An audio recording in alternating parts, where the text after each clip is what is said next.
নমস্কার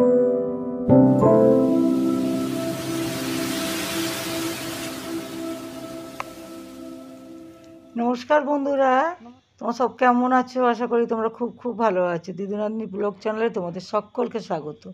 দেখো, ছেলে সমুদ্র কাঁকড়া নিয়ে এসে ভাঙতে ভাঙতে তোমাদের কথা মনে পড়লো, এই তোমাদের সাথে একটু শেয়ার করি। তাই জন্য দেখো তোমাদের একটু কাঁকড়াটা দেখাচ্ছি। দেখো, আর একটা কাঁকড়া হয় সাদার মধ্যে ছিট ছিট, ওটা আমরা খাই না। তো এই কাঁকড়াটা হেভি টেস্টি হয় যদি হয় মেয়ে কাঁকড়া। কিন্তু মেয়ে কাঁকড়া নয় বন্ধুরা, এগুলো প্রত্যেকটাই সব ছেলে কাঁকড়া। তোমাদের একটু দেখাচ্ছি, দেখো।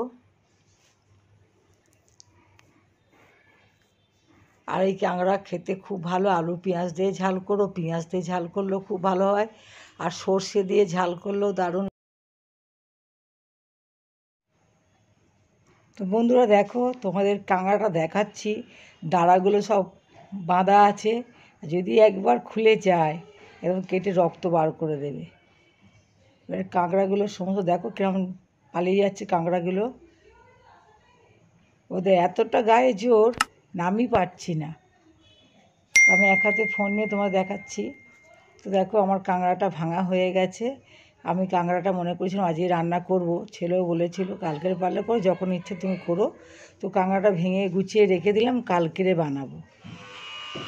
বন্ধুরা, তোমাদের সেই কাঁকড়া দেখিয়েছিলাম কালকেরে বাড়িতে। কালকেরে কাঁকড়াটা না রান্না হয়নি, বুঝেছো বন্ধুরা। তো ছেলে ফোন করে বললো, বৌমা ফোন করে বললো, তার ছেলের বাড়িতে আমি চলে এসেছি, ছেলের শাশুড়ি এসছে। তো বন্ধুরা দেখো, আমি ছেলের বাড়ি চলে এসেছি, ছেলের শাশুড়ি এসছে, তোমাদের নমস্কার জানাচ্ছে বন্ধুরা। আর ক্যামেরার সামনে আসতে খুব লজ্জা পাচ্ছে। তো দেখো, আমি এখানে ডাইনিং রুমে বসে গেছি। দেখো, আবার ছেলে কাঁকড়া নিয়ে এসছে, অনেকগুলো কাঁকড়া। তো বললো মাছ, আমি তো মাছ সেরকম একটা খাই না। আর দেখো, কালকের যে কাঁকড়াটা নিয়ে চলে এসেছি বাড়ি থেকে, এই কাঁকড়াটা কালকে যে ভাঙা তোমাদের দেখালাম, এটা নিয়ে চলে এসেছি। তার সঙ্গে দেখো আবার আজকেও কাঁকড়া নিয়ে এসছে। এখানে 1 কেজি কাঁকড়া আছে। আর এখানে কত গো সময় এটা, এই কাঁকড়াটা কালকে যেটা কিনেছিলে? এটা 550। এটা 550 কাঁকড়া ছিল। আর এটা 1 কেজি, তো এটা 800। এই কাঁকড়াটা সব এক সাইজের। মাছ করবো না, মাছ ভালো লাগে না খেতে। তো বন্ধুদের সঙ্গে থাকো প্লিজ, ভিডিওটা পুরো দেখো, খুব ভালো লাগবে। আর আমি কাঁকড়াটা আমার ছেলের শাশুড়ি বলছে আমাকে বানাতে। তো আমি যখন কাঁকড়াটা বানাবো তোমাদের সাথে শেয়ার করবো আমি কীভাবে কাঁকড়াটা বানাচ্ছি। বন্ধুরা সঙ্গে থাকো। বন্ধুরা, কাঁকড়াটা ভালো করে ধুয়ে পরিষ্কার করে নিয়েছি, নুন হলুদ দিয়ে মাখিয়ে নেবো। কাঁকড়ার জন্য আলু নিয়েছি। আর কাঁকড়ার দেখো এই দাঁড়াগুলো, এইগুলো সব আলাদা করে রেখেছি।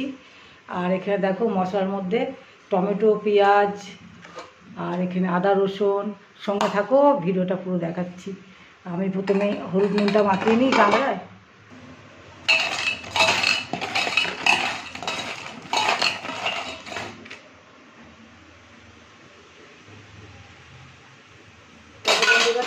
গরম হয়ে গেছে।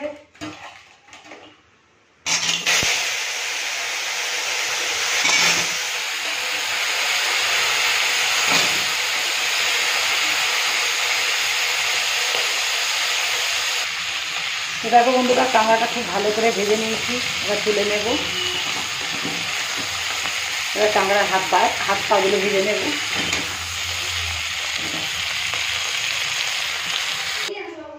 দেখো বন্ধুরা, এই যে কাঁকড়ার হাত পাগুলো ভেজে নেব।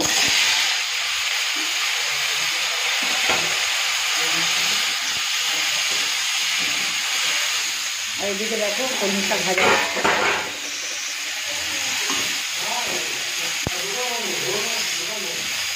কলমি শাকটা ভাজা হচ্ছে।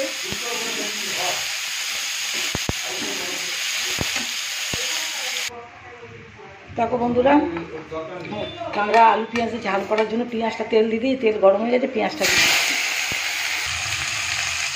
দেখো, অনেকটা কাঁকড়া তো, ওই জন্য পেঁয়াজটা একটু বেশি দিয়েছি।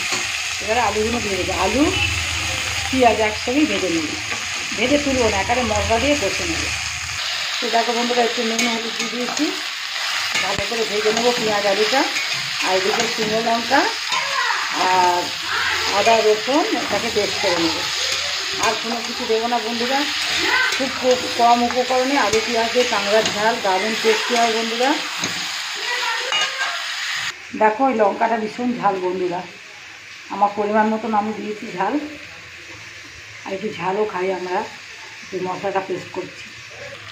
বন্ধুরা দেখো আলু পেঁয়াজটা খুব ভালো করে ভেজে নিয়েছি। এবার আমি টমেটোটা দিয়ে দিচ্ছি। আর এই তরকারি হলে না বন্ধুরা কিছু লাগে না, এই দিয়ে ভাত খাওয়া যায় একলা ভাত। তো টমেটো দিয়ে একটু নাড়াচাড়া করে নেব, কারণ টমেটোর একটা কাঁচা গন্ধ আছে। একটু নাড়াচাড়া 2 মিনিটের মতন করে নেব, তারপরে মশলাটা করব। বন্ধুরা দেখো কলমি শাক ভাজাটা হয়ে গেছে। এদিকে দেখো 2 মিনিট হয়ে গেছে, টমেটো দিয়ে দিয়েছি। এবারে বন্ধুরা হলুদ দিয়ে দেবো। প্রথমে হলুদ দিয়েছিলাম, একটু হলুদ লাগবে, হলুদ দিয়ে দিলাম, নুন দিয়ে দিলাম, আর যে মশলাটা বলেছি আদা রসুন শুকনো লঙ্কা পেস্টটা দিয়ে দিলাম। কাঁকড়ার তরকারি ঝাল ঝাল হলে ভালো লাগে খেতে। তো ভালো করে এটা কষে নিয়ে আসছি বন্ধুরা।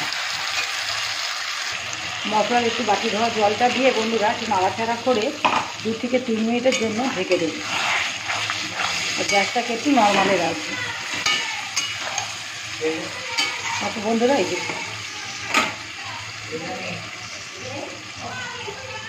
একটু ঢেকে দেবো 2 থেকে 3 মিনিটের জন্য। তো 2 থেকে 3 মিনিট পর চলে আসলাম। দেখো ভালো করে কষে নিতে হবে বন্ধুরা। কষতে কষতেই আলুটা সিদ্ধ হয়ে যাবে। মোটামুটি আলু সিদ্ধ হয়ে গেছে, হাফ বয়েল হয়েছে। দেখো সিদ্ধ হয়ে গেছে। গ্যাসটাকে আমি এবার জোরে করে দেবো। দেখো বন্ধুরা মশলা থেকে তেল ছেড়ে আসছে। আর আমি কাঁকড়াটা দিয়ে দেবো। কাঁকড়াটা দিয়ে 2 মিনিট কষে নেব। সব দিয়ে দিলাম, কাঁকড়া সমস্ত সব কিছু জলে ভেজেছিলাম সব দিয়ে দিলাম। ভালো করে 2 থেকে 3 মিনিট কষে দিয়ে নেবো, আর ঢাকা দেবো না। তো বন্ধুরা আমি গোটা গরম মশলা ব্যবহার করি। কাঁকড়াটা সাধারণত এই গরম মশলাটা দিয়ে দেবো। তো দেখো বন্ধুরা গরম মশলাটা দিয়ে দিয়েছি। এটা গুঁড়ো, আমার ছেলেরা গুঁড়ো গরম মশলা খায়, আর আমি খাই গোটা।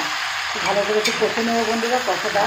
দেখো বন্ধুরা 4টে কাঁচা লঙ্কাও দিয়ে দিলাম, কারণ আমাদের ঘরে একটু ঝাল বেশি খায়, অনেকে আবার কম খায়। কাঁচা লঙ্কা দিয়ে দিলাম।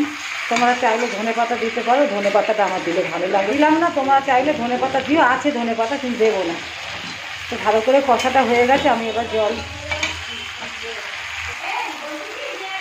দেখো বন্ধুরা কষাটা ভালো হয়ে গেছে, ভালো করে কষে নিয়েছি আমি। এবার আমি জল দিয়ে দেবো, একটু মাখা মাখা করে দেবো।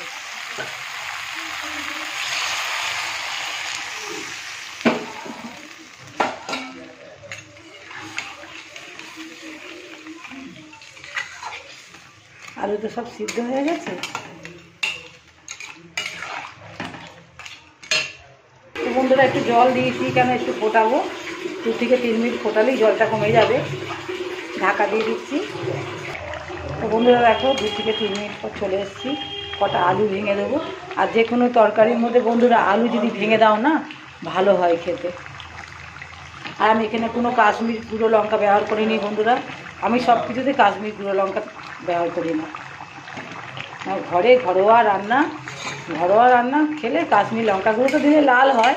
দেখো এতে কী কালারটা খারাপ হয়েছে বন্ধুরা, কত সুন্দর কালার হয়েছে দেখো, খুবই লোভনীয় হয়েছে। তো আমি এবারে দেখাই বৌমা কতটা ঝোল রাখবে। একটু ঝোলটা টানলে মনে হয় ভালো হয়। তো বন্ধুরা দেখো ঝোলটা ফাইনাল আমার হয়ে গেছে, ঝাল ঝাল হয়েছে খুব। এবার আমি নামিয়ে নেব বন্ধুরা।